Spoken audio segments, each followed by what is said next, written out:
Inkuru nziza kuri bose. Inkuru nziza kuri bose ni ikiganiro utegurirwa kongera ugashikirizwa n'ishirahamwe Trans World Radio y'u Burundi. Wumva uremerewe ku mutima? Woba uruhijwe n'ivyaha? Akira umwami Yesu aguha amahoro.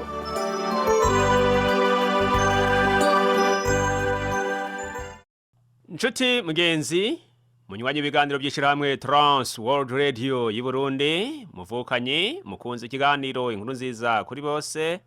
Pastori Michel Ntamubano namanda kigutegurira nkongera nkayigushikiriza, ndakuramukije amahoro y'Imana Data wa twese abane nawe. Ndahimbawe cyane kuko ndonsa akakaryo kugira ngo tuyage amajambo Imana yashize ku mutima.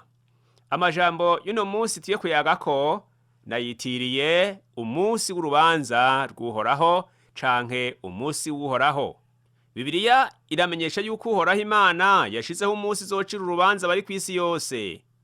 Uwo munsi w'urubanza uzwi kandi nk'urubanza rwa nyuma. N'igihe Yesu umwana w'Imana azocira urubanza bazima n'abapfuye imbere yo gusambura ijuru n'isi bya kera byononywe n'icaha. Icaha ni ikintu cose kirwanya ubugombe n'itegeko by'Uhoraho Imana. Kwisuka mu caha ni ukutumvira canke gukoresha nabi amategeko yiwe. Kubera ko icifuzo cyo gukora icaha kiba muri kamere y'umuntu, abantu barononekaye kandi mu buryo bumwe canke ubundi barongorwa na kamere z'ubuhumbu ziri mu bantu bose. Ivyo ni ingaruka yo kugwa mu caha kwa Adamu na Eva igihe bari mu itongo rya Edeni. Urubanza rw'Imana ni igihe uburake bwayo buzogaragarizwa. Ntikizoba ari igihe cyo kubona uburake bw'Uhoraho gusa, ahubwo kizoba n'igihe Uhoraho azoba ariko arakosora ibintu byose. None wo kwibaza uti urubanza rw'Imana rumeze gute? Uhoraho Imana igororotse, ica urubanza rugororotse ikurikije ukuri n'ubugororotsi. Mu gitabo ca Zaburi 9 ku murongo w'8 umwanditsi aravuga ngo aganza isi mu bugororotsi kandi acira imanza amoko mu kuri. Uhoraho Imana ica urubanza kubera ibintu bitatu biyivugako. Ica mbere, Imana irera, ntishobora kwihanganira icaha. Urabisoma mu gitabo c'Abavugishwa n'Imana Habakuki igice ca mbere ku murongo wa 13. Ica kabiri, Imana iragororotse, rero itegezwa guhana abakora ibibi bose. Ubwa gatatu, Imana n'urukundo, izokiza abahahazwa, iza n'ubutungane. Ibi tunabisoma mu gitabo ca Zaburi 103 ku murongo wa 6. Mugenzi unyumviriza, twiyumvire gato ku mucamanza. Umucamanza mwiza wese akorera mu kuri ntashobora kwirengagiza ubwicanyi.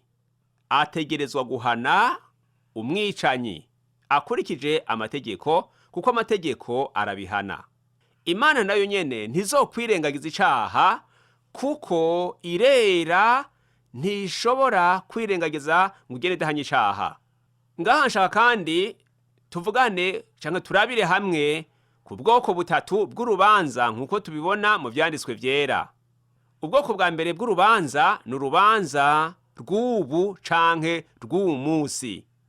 Imana irakosora icaha ubu kandi muri ubu buzima nyene. Ni ukuvuga ngo ntiyihanganira icaha gikozwe muri kubu. Igikozwe uyu munsi caye mu mwanya mugufi. Uko icaha gikozwe kose Imana iravyanka kandi birayiratsa. Rero ivyo vyaha bikorwa muri kubu bishobora kuba ku mahanga nk'uko Bibiliya itwereka. Babuloni, Ashuri hamwe na Misiri vyaciriwe urubanza kubera ubwibone n'akarenganyo. Ibi tubisoma mu gitabo c'Abavugishwa n'Imana Yesaya igice ca 13 hamwe n'igitabo c'Abavugishwa n'Imana Yeremiya igice ca 50. Ku bantu ku giti cabo naho nyene Imana irakosora ivyaha. Tubisomye mu kete Paulo yandikiye Abigalatiya igice ca 6 ku murongo w'7 aravuga ngo Imana ntitwengwa canke nticokorwa, kuko ico umuntu abiba cose arico azokwimbura. Mugenzi unyumviriza, ico umuntu abiba cose nico azokwimbura. Imana nticokorwa, Imana ntitwengwa, Imana ntisuzugurwa. Ivyo ukora byose bikore, ariko bigenda byandikwa imbere y'amazina yawe. Kandi umunsi uri izina Imana izobikosora. Umunsi uri izina Imana izoguha ingero, izoguha igihano gikwiranye n'ivyo uriko urakora. Ku bantu buhoraho naho nyene Imana ntikunda icaha, ntishigikiye icaha na gatoyi. Usomye mu kete ryandikiwe Abaheburayo igice ca 12 ku murongo wa 6 haravuga ngo uhoraho ahantu wakunda.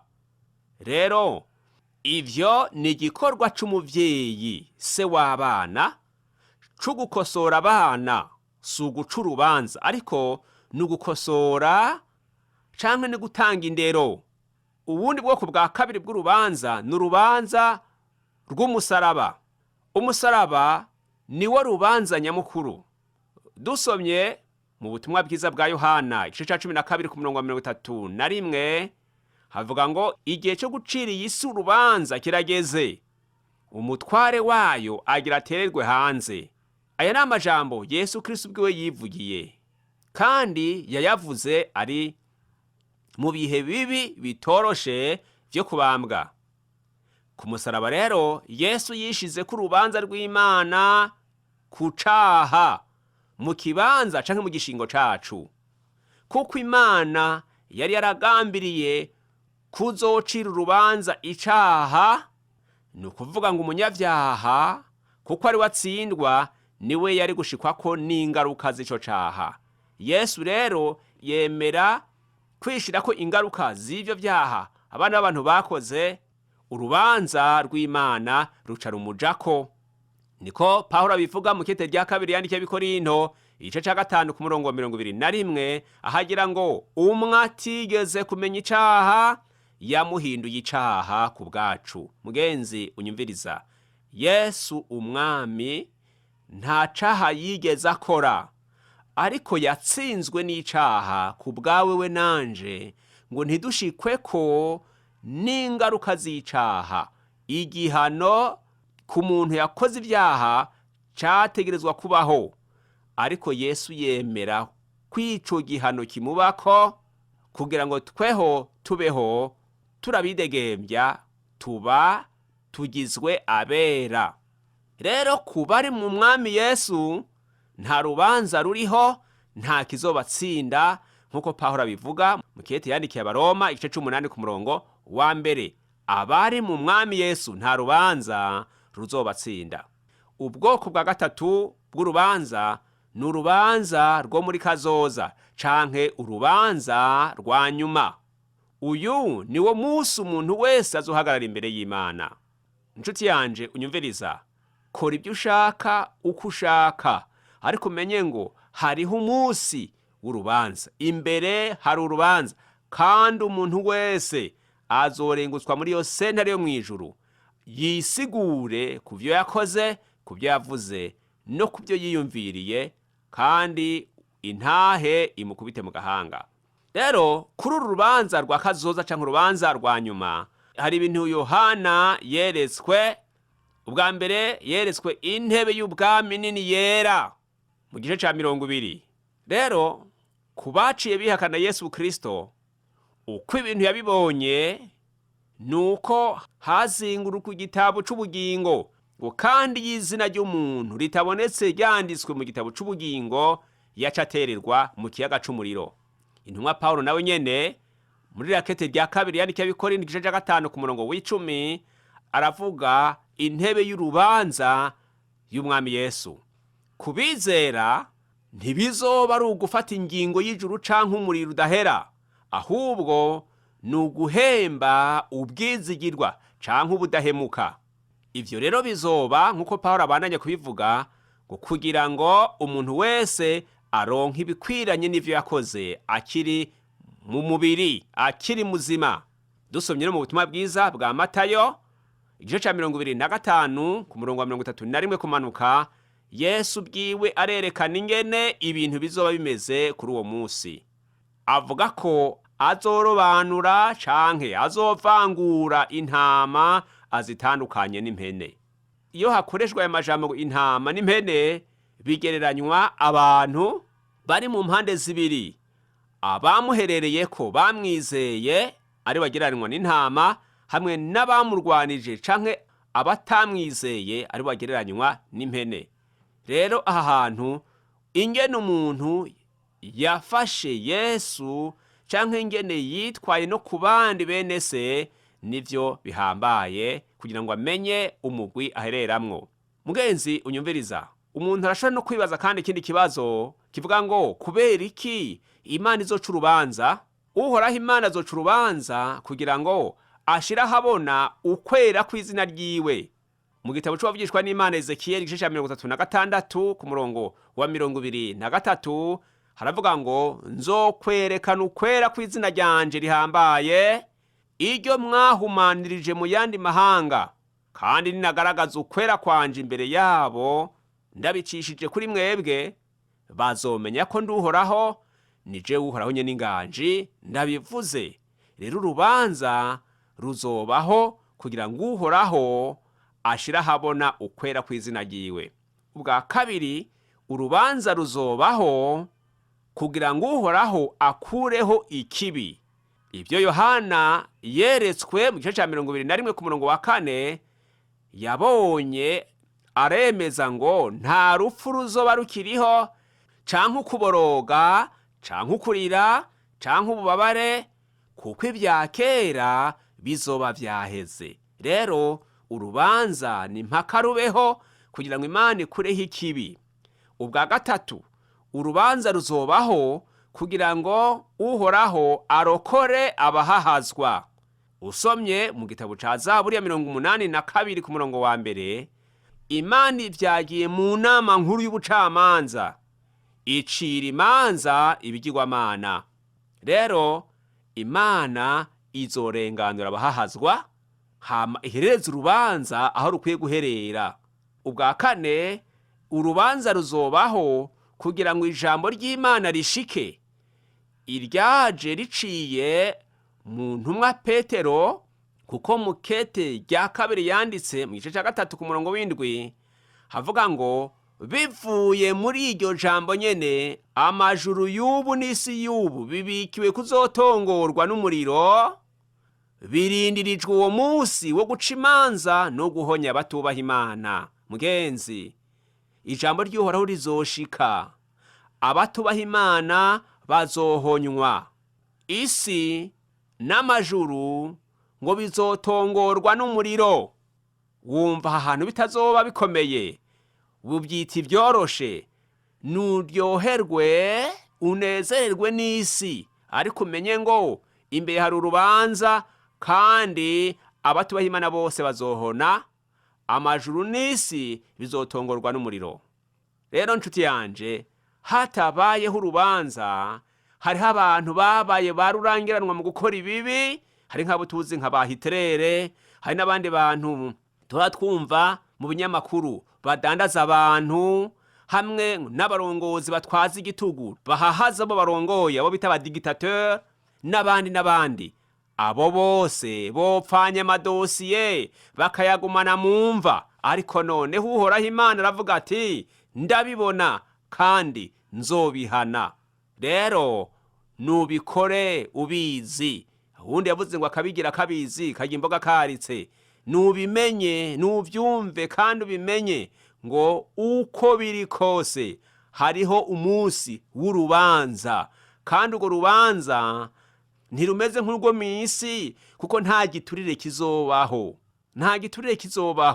nta byo kunyegeza amadosiye bizobaho. Oya,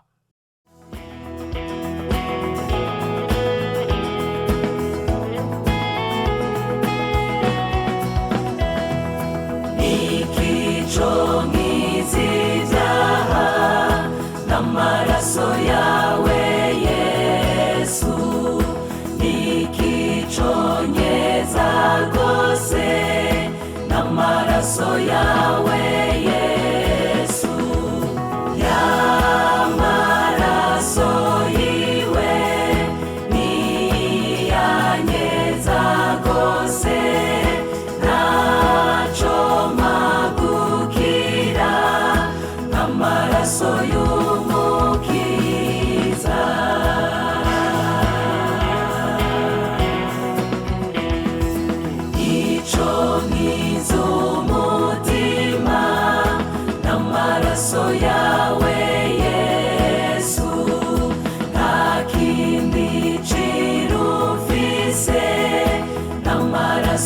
yawe Yesu, y'amaraso yiwe niyanyeza rwose, ntaco mpagukira nk'amaraso y'umukiza.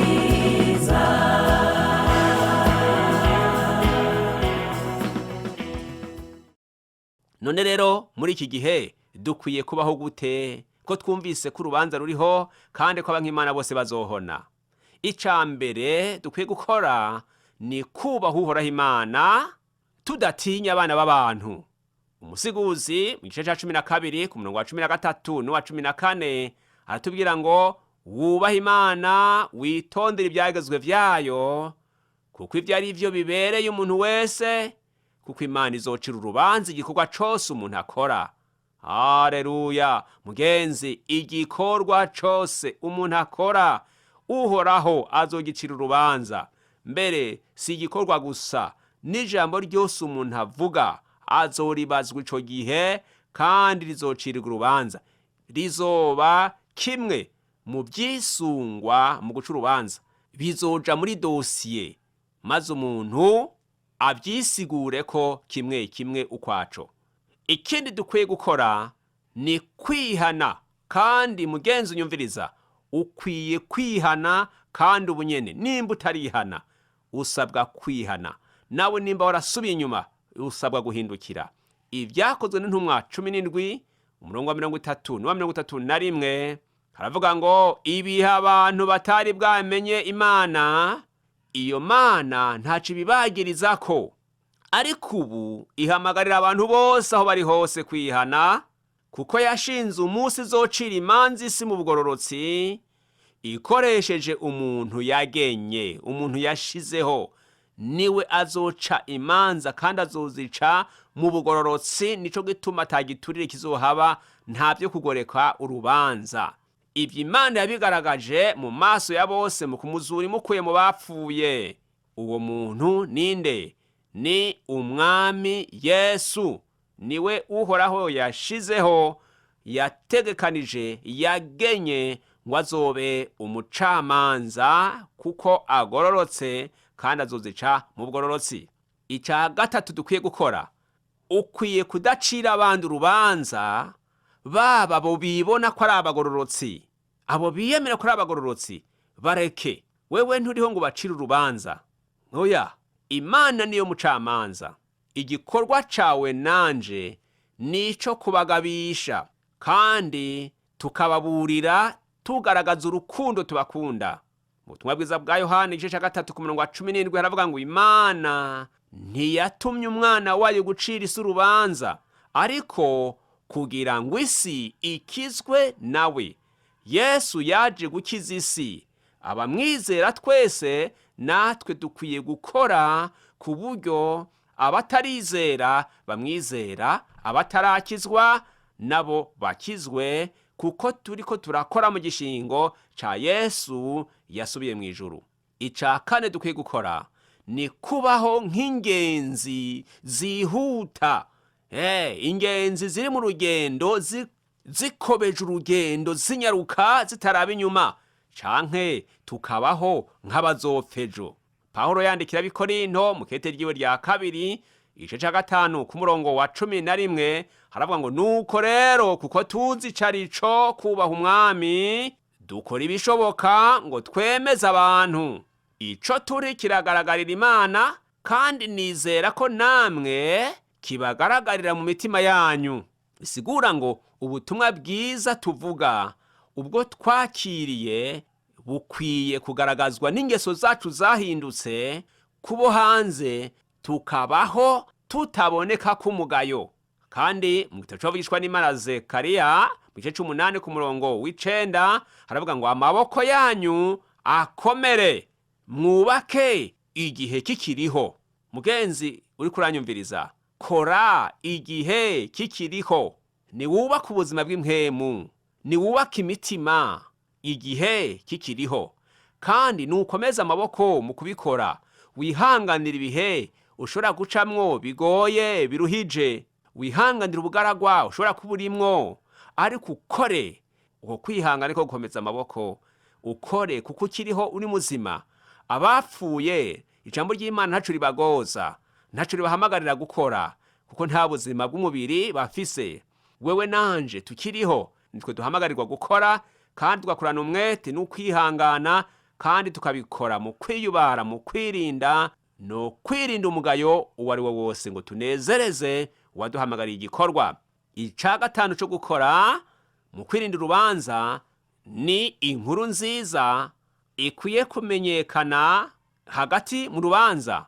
Birumvikana ko urwo rubanza ruzoba ruteye ubwoba, ariko abari mu mwami Yesu barashigikiwe, barafise uwabishingiye, nta rubanza rubariko. Rero hagati mu rubanza barafise uwuzobavugira, kandi ko bafise umuvugizi nta bwoba bukwiye kuhaba, kuko ubavugira ni umunyakuri, avuga iby'ukuri mu bugororotsi. Pawulo yandikira Abaroma mu gice 8 umurongo wa mbere aravuga ati, ubu rero nta rubanza ruriho ku bari muri Yesu umwami.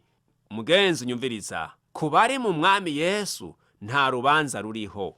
N'intumwa Yohana mu kete rya mbere yanditse mu gice 4 ku murongo wa 17 haravuga ngo, kugira ngo tugire umutima rugabo ku munsi w'urubanza. Kubera iki? Kuko Yesu yaciriwe urubanza ku bwacu ku musaraba.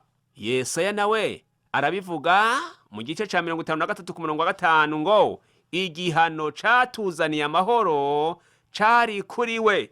Nshuti yanje unyumviriza, ukwiye kugira umutima rugabo, ukwiriye kudatinya, ahubwo ukirinda, kugira ngo ukorere Imana utagawa ku kintu na kimwe, kuko usanzwe warashinze imizi mu mwami Yesu. Kandi kuko uri ku rubuga uriko uramukorera, arakuvugira ku Mana Data mw'ijuru, kandi akadukomereza muri ico gikorwa tuba turimo c'umuhamagaro. Mu gusozera rero mugenzi, imbere y'uko Imana irema ijuru n'isi bishasha, itegerezwa gukuraho ikintu cose coshobora kuvyara canke gukwega icaha mu vyo yaremye bishasha. Muri bishasha nta canduye kizoza, muri bishasha nta caha kizoza. Mu gitabo c'Itanguriro igice 11 turahabona ko Babuloni yahunze urubanza rw'Imana, naho batashoboye kurusiga. Ariko ishengero rya kino gihe ryagiriwe ubuntu kugira ngo rihungire ku mucamanza, ari we wa wundi twumvise ngo yagenywe n'Uhoraho. Uwo nawe yabaye umukiza wacu, ni umwami Yesu. Urubanza rw'Uhoraho Imana n'urw'ukuri, rurabereye kandi ruzoza. Ku bantu batarizera umwami Yesu, iyi ni imburi bahamagarira kumuhungirako. Nayo ku bari mu mwami Yesu, ubu n'ubutumwa bwiza, ni ihumure ry'uko ibibi bizokosorwa bigahanwa. Buhamagarira umuntu wese kubaho yiyeza. Mu kete rya mbere ryanditswe na Petero igice ca mbere ku murongo wa 17 haravuga ngo, mwibuke ko Data wo mw'ijuru uwo musenga adaca urwankunzi, hanyuma bitume mubaho muyitinya kandi muyubaha, mu gihe musigaje kuba kuri ino si mubako nk'ingenzi. Nshuti yanje, igihe usigaje kubaho kuri ino si nk'ingenzi, ubeho utinya Uhoraho kandi umwubaha mu kumusenga, kuko adaca urwankunzi. Nongere ndangize nkwibutsa ingene Yohana ari mwiyerekwa yitegereje uko ibihe bizoba bimeze, cyangwa uko ubuzima buzoba bumeze uwo munsi w'urubanza. Mu gice ca 20 kuva ku murongo wa 11 Yohana aravuga uko yabibonye, ngo hanyuma ncambona intebe y'inganji nini cane, mbona n'uwuyicayeko. Ijuru n'isi birahunga biva imbere yiwe, ntibyasubira kuboneka. Ncambona abapfuye, abakuru n'abato, bahagaze imbere ya ntebe, maze ibitabo birazingururwa. Ikindi gitabo kirugururwa, nico gitabo c'ubugingo. Abapfuye bacirwa imanza z'ivyo bakoze nk'uko byari byanditswe muri ico gitabo. Ikiyaga kigarukana abapfuye bari muri ico, urupfu na kuzimu bigarukana bari muri ivyo. Umwe wese acirwa urubanza ruhwanye n'ivyo yakoze. Maze rupfu na kuzimu bitererwa mu kiyaga caka umuriro. Ico kiyaga caka umuriro nico rupfu rwa kabiri. Umuntu wese atasanze izina ryiwe ryanditswe mu gitabo c'ubugingo, atererwa muri ico kiyaga caka umuriro. Nshuti yanje, umugabane wawe uzoba uwuhe? Ubwo nturi mu bazotererwa mu kiyaga caka umuriro? Ntuhombe mu gupfisha ubusa aka karyo uronse ko kwihana. Kandi Yesu nawe arabivuga ngo ariko ndababwira ko ku munsi w'imanza umuntu wese azobazwa ijambo ryose ritagira ikimazi yavuze. Ibyo wakoze, ibyo wavuze, n'ibyo wiyumviriye byose bizocirwa urubanza. Uzobibazwa wisigure. None uriteguye kuzorenguka imbere y'intebe y'imanza? Uriteguye kuzocirwa urubanza n'umwami Yesu uwakubambiwe, umucunguzi wawe?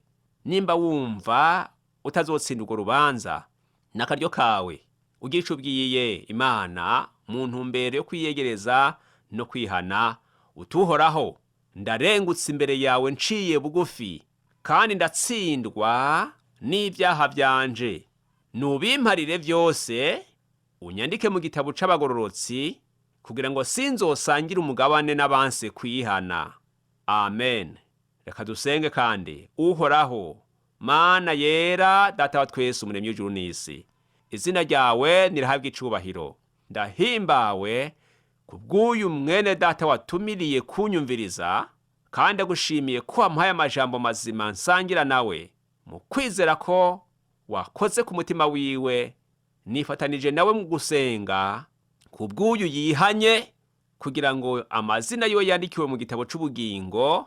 Ni umwana avutse, ndasenze ngo umurere, umukuze, kandi uzomukoreshe. Ndasengeye asubiye kuzana ku mutima yari yarasubiye inyuma, nawe umuramire, umwegereze mu mbabazi zawe, usubire kumuhagarika mu bushobozi no mu burongozi bwa mpwemu yera umaze kumuharira, kugira ngo wongere umukoreshe, kuko iminsi irahita vuba, kandi iminsi ni mibi kuko ijambo ryawe ribivuga. Nuko wamubavugira kandi wamubarongora, kugira ngo ntibazotsindwe n'urubanza kuri wa munsi. Abari mu mageragezwa, abafise ingwara, abafise ibibazo bitandukanye, ubabere inyishu umwe wese.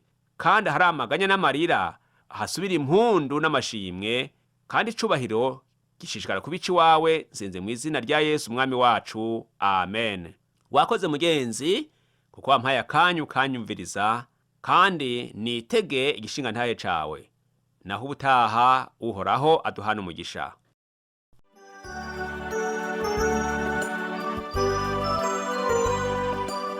Ico cari ikiganiro Inkuru Nziza Kuri Bose. Ushaka kugishigikira, kutwunganira, canke ufise ikibazo, twakure canke urungwe ku butumwa bugufi na WhatsApp kuri iyi nimero ikurikira: 69 720 767. Turonderere kuri Facebook ni TWR Burundi. Ushobora no kutwandikira kuri email yitwa twrburundi@gmail.com. Ushobora no kutwakura kuri nimero 22 24 26 57 ku masaha y'akazi. Imana iguhezagire.